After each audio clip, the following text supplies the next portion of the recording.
En ce jour, notre message sera basé sur le livre d'Hébreux au chapitre 13, versets 5 à 6. Ne vous livrez pas à l'amour de l'argent. Contentez-vous de ce que vous avez, car Dieu lui-même a dit « Je ne te délaisserai point et je ne t'abandonnerai point ». C'est donc avec assurance que nous pouvons dire « Le Seigneur est mon aide, je ne craindrai rien. Que peut me faire un homme ?» Le verset 5 nous parle d'un amour qui est placé devant nous, l'amour de l'argent. La manière de vivre des chrétiens doit être caractérisée comme nous n'ayons pas du tout, puisque c'est un amour qui ne provient jamais de Dieu. C'est seulement quand l'homme est devenu une créature déchue, qu'il a perdu l'amour pour Dieu et qu'il a intronisé dans son cœur des objets terrestres, spécialement l'argent, qui lui permet de les poursuivre.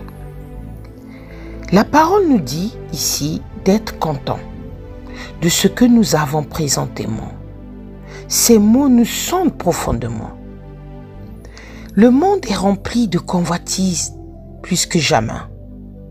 Dieu n'est pas dans ses pensées qui sont concernées sur les gains matériels.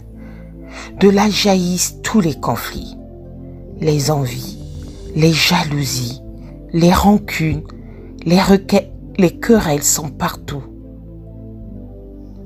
Vivons en contraste complet avec tout cela, qu'il soit manifeste à tout ce que nous sommes animés d'un amour autre que l'amour de l'argent. Il y a deux points très intéressants au verset 5 et 6. Le premier concerne la manière dont l'Ancien Testament est cité. C'est à Josué que l'Éternel dit « Je ne te laisserai point et je ne t'abandonnerai point ». Josué chapitre 1 verset 5. Nous pourrions nous dire « Mais je ne suis pas Josué. C'était un homme de foi très éminent et je ne suis qu'un croyant très insignifiant et souvent très faible. Ne serait-ce pas très effronté et impertinent de ma part de supposer tranquillement qu'une promesse faite à lui est également valable pour moi ?» Il est délicieux de découvrir par ces versets qu'une pareille application de cette promesse ancienne n'est pas la hardiesse de la présomption, mais la hardiesse de la foi. Le fait est bien sûr que ce que Dieu est, il est envers les siens en tout temps et en toutes circonstances. Il n'y a pas de variation ni d'ombre de changement. Il ne sera pas moins envers les siens dans cette dispensation qu'il ne l'a été dans la dispensation passée. Nous pouvons entièrement compter sur lui. Nous pouvons compter avec assurance sur le Seigneur pour tous nos besoins et ne pas avoir peur de l'homme. Ceux qui se confient en lui absolument le trouvent absolument fidèle. Le second point intéressant n'est pas tant l'application de ce texte de l'Ancien Testament, mais plutôt le raisonnement qui est basé dessus. Et le suivant. Lui-même a dit, en sorte que, plein de confiance, nous disions. Si Dieu parle, nous pouvons accepter ce qu'il dit en toute confiance. Plus que cela, nous pouvons affirmer en toute hardiesse ce qu'il lui affirme. Et nous pouvons faire même encore plus. Car s'il affirme des choses le concernant par rapport au sien, nous pouvons affirmer avec hardiesse que ces choses s'appliquent à nous.